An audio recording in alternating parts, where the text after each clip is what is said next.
వృశ్చికం వారికి గనక చూసుకున్నట్లయితే మీ యొక్క రాశ్యాధిపతి సప్తమ స్థానంలో వివాహ సామాజిక స్థానంలో ఉన్నాడు. మీ ధనాధిపతి భాగ్యస్థానంలోని, మీ 3-4 అధిపతి అయినటువంటి శని పంచమ స్థానంలో ఆలోచన స్థానంలో కూర్చున్నాడు. మరియు అదేవిధంగా భాగ్యంలో గురువు, అష్టమ స్థానంలో రవి ఉంటూ బుధుడు 7వ తేదీ రోజు వెళ్ళి కలుస్తున్నాడు బుధుడిని.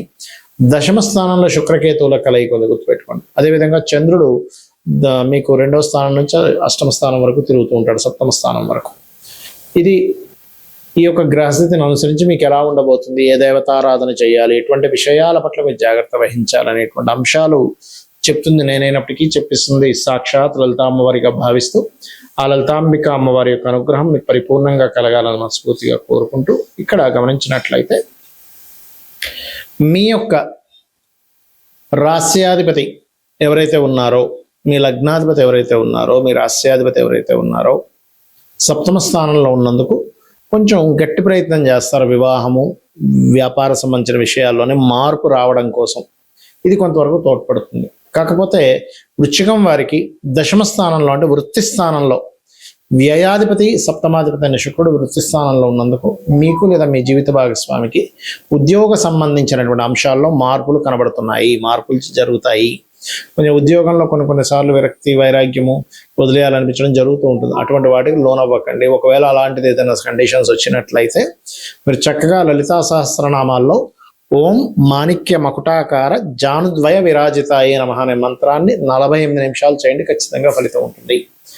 అలాగే మరొక విషయం ఏంటంటే ఇక్కడ గమనించినట్లయితే ఇక్కడ మీరు ఈ ధనాధిపతి ఎప్పుడైతే బాగా భాగ్యస్థానంలో ఉంటున్నాడో, రియల్ ఎస్టేట్ రంగాలు లేనట్లయితే ఆన్లైన్ రిలేటెడ్ సంబంధంగా చేసేటువంటి వ్యాపారాల విషయంలో అనుకూలత ఉంటుంది చెప్పాలంటే, గుర్తుపెట్టుకోండి. అదేవిధంగా విదేశాలకు అక్కడే ధనం సంపాదించాలి, అక్కడ గృహం కట్టుకోవాలనుకునేటువంటి వాటికి కూడా అనుకూలత ఉంది. కాకపోతే ఎట్టి పరిస్థితుల్లో మీరు 4, 5, 6 తేదీలు గృహం కోసం ధనం ఇచ్చే విషయంలో చాలా జాగ్రత్తగా ఉండండి. పెద్ద మొత్తంలో ఎవరికైనా ధనం ఇస్తున్నాం, ఫలానా ప్రాపర్టీ కొనుక్కుందామని. అదేవిధంగా 6, 7, 8 తేదీలు నిర్ణయాలు తీసుకునేటప్పుడు సంతాన సంబంధించినటువంటి అంశాలలోని చాలా చాలా కేర్గా ఉండండి.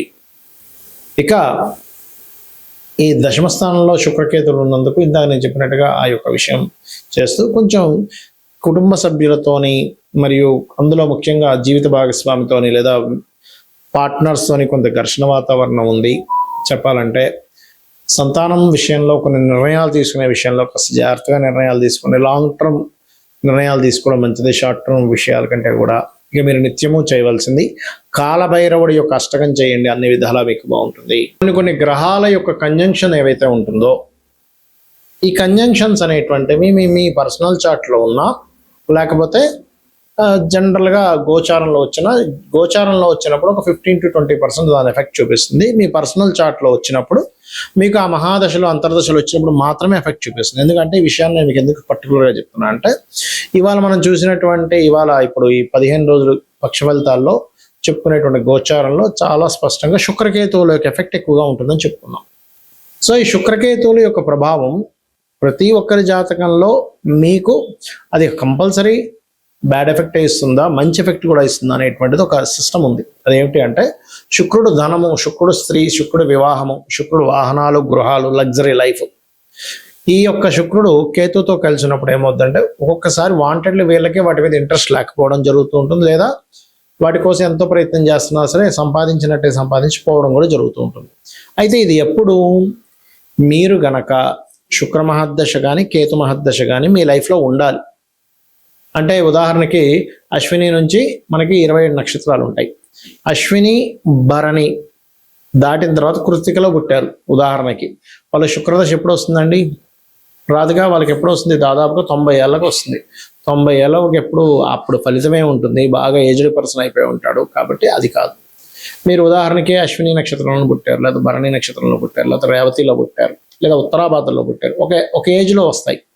అప్పుడు చూసుకోవాలి. అది కూడా ఏంటి, శుక్రుడు బాగుంటే మంచి ఫలితం, శుక్ర మహర్దశ.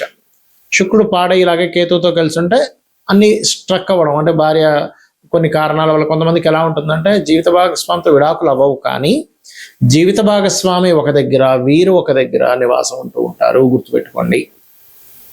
కాబట్టి ఏంటంటే ఆ రకంగా ఈ శుక్రుడికి సంబంధించినటువంటి విషయాల్లో ఈ రకమైనటువంటి ఫలితాలు కూడా పొందుతూ ఉంటారు. అదేవిధంగా మరొక విషయం ఏంటంటే ఇక్కడ మీరు ఎప్పుడైనా సరే గుర్తుపెట్టుకోండి, శుక్ర మహాదశ వచ్చినప్పుడు అందరూ ఏమనుకుంటారంటే శుక్రుడు అంటే ఇంకేముంది, అసలు అద్భుతం, నేను నాకు లగ్జరీ కొన్ని కోట్లు సంపాదిస్తాను, వాహనాలు గృహాలు ఉంటాయి అనుకుంటారు. కాదు, శుక్రుడు బాగుంటే నిజంగానే అన్ని కోట్ల రూపాయలు ఇస్తాడు, అంతా బాగుంటుంది.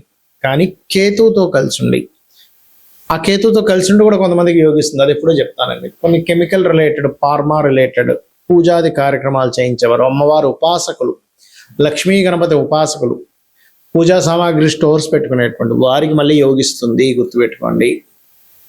కాబట్టి ఇక్కడ ఏంటంటే మీరు ఏ వృత్తిలో ఉన్నారు, ఏ మహాదశ నడుస్తుంది, మీకు ఆ వృత్తి మీ జన్మజాతకంలో ఉండేటువంటి కాంబినేషన్స్కి కనెక్ట్ అవుతుందా లేదా అంటే ఎలా అంటే, ఒక వ్యక్తి చూడండి, ఒక బీటెక్ చదివాడు, సాఫ్ట్వేర్ చదువుకున్నాడు, అతని సాఫ్ట్వేర్ రంగాలకు సంబంధించిన దాంట్లో అతను జాయిన్ అయితేనే అతను చాలా చక్కగా ఆ యొక్క వృత్తిని నిర్వహించగలుగుతాడు. అలా కాకుండా అతన్ని తీసుకెళ్ళి మెకానికల్లోనే వేశారు, లేకపోతే మ్యాథ్స్ టీచర్గా చెప్పమన్నారు, లేకపోతే ఇంకోటి ఏదో చేయమన్నారు, చేయలేడు. అంత మాత్రం చేత అతని దగ్గర టాలెంట్ లేనట్టు కాదు. అలాగే ప్రతి జాతకంలో కూడా ధనయోగం ఎందులో ఉందో తెలుసుకోవాలి. ధనయోగం లేకపోవడం కాదు, ఉంటుంది, కానీ అది ఎందులో ఉందో తెలుసుకోగలగాలి. చాలా మంది చూడండి, నేను చాలా వ్యాపారాలు చేశానండి, ఆఖరి హోటల్ పెట్టుకుని బాగా నడుస్తుంది అంటారు. లేదా కొంతమంది చాలా వ్యాపారాలు చేశారు, చాలా ఉద్యోగాలు చేశారంటే, స్క్రాప్ షాప్ పెట్టుకున్నాను సార్, కోట్లు సంపాదించాను అంటాడు. అంటే ఏమిటి, వాళ్ళకి దాంట్లోనే ఉంటుంది. మరి అంతకుముందు ఎందుకంటే అవన్నీ చేశారు, జాతకంలో ఇది ఉంటాయంటే వాళ్ళకి అవన్నీ చేసి నష్టపోయే యోగం కూడా ఉంటుంది. బ్యాడ్ పీరియడ్ ఒకటి నడుస్తూ ఉంటుంది, దాన్ని కూడా సెట్ చేసుకోవచ్చు. ఈ కలియుగంలో నామస్మరణ ద్వారా వృత్తిలో మీరు సరిగ్గా రాణించలేకపోతున్నారు, ఓం మాణిక్య మకుటాకార జానుద్వయ విరాజితాయ నమః చేయండి, చక్కగా వృత్తిలో సెటిల్ అవుతారు. ఏమంటే ఫైనాన్షియల్గా నాకు ఎప్పుడు ఇబ్బంది ఉంది, ఓం సంపత్కరీ సమారూఢ సింధుర వ్రజ సేవితాయ నమః, లేదా ఓం ధర్మాధ్యక్ష ధనాధ్యక్ష ధనధాన్య వివర్ధిని నమః చేసుకోండి. లేదండి నాకు హ్యాపీనెస్ లేదు, చాలామంది అంటుంటారు, ఏమండి ఏంటో నాకు లాభస్థానం పాడైపోయింది, లాభంలో శుక్రకేతువులు ఉన్నారు, అందుకే నాకు హ్యాపీనెస్ లేదు అంటూ ఉంటారు. అలాంటప్పుడు చాలా చక్కగా అమ్మవారి పాదాలు పట్టుకొని అమ్మవారిని ఓం ఇంద్రగోప పరిక్షిప్త స్మరతోనాభజంగికాయ నమః అనే మంత్రం చేయండి, ఖచ్చితంగా బాగుంటుంది. ఈ రకంగా ఏంటంటే ఇది కలియుగం కాబట్టి కలిలో నామస్మరణ ద్వారా మనం తరించవచ్చు. పెద్దగా ఏమి టెన్షన్ పడాల్సిన అవసరం లేదు, దాన్ని యాక్సెప్ట్ చేయగలగాలి. పూర్వజన్మలో చేసిన కర్మ వల్ల ఈ యొక్క గ్రహస్థితి ఏర్పడింది కాబట్టి నేను దీన్ని ఈ రకంగా నేను మార్చుకోగలగాలని ఒక నామస్మరణం మీ యొక్క జీవితాన్ని ఖచ్చితంగా మారుస్తుంది, గుర్తుపెట్టుకోండి. ఇక ఈ కాంబినేషన్స్ ఎప్పుడు కూడా కొన్నిసార్లు ఒక అద్భుతమైన కాంబినేషన్ కూడా ఉంటుంది. ఆ చంద్రమంగళ యోగం ఉందండి, బుధాదిత్య యోగం ఉందండి అని చెప్తూ ఉంటారు కదా. ఆ యోగం ఉన్నప్పుడు ఏంటంటే మీకు ఒకటి గుర్తుపెట్టుకోండి, ఆ యోగం పాపకత్తెరలో ఉంటే రాదు, మళ్ళీ మీకు ఫలితం శుభకత్తెరలో ఉంటే బాగా వస్తుంది. సో ఒక గ్రహం ఇంకో గ్రహాన్ని కలిసినప్పుడు ఒక యోగం ఏర్పడినప్పుడు, యోగం అనేటువంటిది ఒక రాశిలో ఉన్నప్పుడు ఏర్పడుతుంది, నక్షత్రంలో ఉన్నప్పుడు ఏర్పడుతుంది, ఒక గ్రహంతో కలిసినప్పుడు ఏర్పడుతుంది. ఆ యోగం ఏర్పడినటువంటిది మీకు ఎలా ఉంది, ఆ యోగం మీకు చక్కటి ఫలితాలు ఇస్తుందా ఇవ్వట్లేదా, అది పాపకత్తెరలో ఉందా శుభకత్తెరలో ఉందా, అది ఎటువంటి ఫలితాలను ఇస్తుంది. కొన్నిసార్లు కొన్ని యోగాలు ప్రదేశం మారితే మంచి ఫలితాలు ఇస్తాయి, కొన్ని యోగాలు ప్రదేశం మారకుండా ఒకే దగ్గర స్థిరంగా ఉంటే మంచి ఫలితాలు ఇస్తాయి, కొన్ని యోగాలు విదేశాలకు వెళ్తే మంచి ఫలితాలు ఇస్తాయి. అలా ఏంటంటే ఆ యోగం ప్రదేశం మారడం వల్ల ఉందా, మారకపోవడం వల్ల ఉందా, ఏ వృత్తిలోకి వెళ్ళడం వల్ల ఉంది, కొంతమందితో దూరంగా ఉండడం వల్ల ఉందా, కొన్ని పార్ట్నర్షిప్స్ చేయడం వల్ల ఉందా, కొన్ని పార్ట్నర్షిప్స్ చేయకుండా ఉండడం వల్ల ఉందా అనేటువంటిది స్పష్టంగా మీరు తెలుసుకోగలగాలి. ఇలా కనుక తెలుసుకొని మీరు కనుక చేయగలిగితే, అమ్మవారి నామాన్ని మీరు స్మరణ చేయగలిగితే ఖచ్చితంగా అన్ని విధాలా మీకు బాగుంటుంది.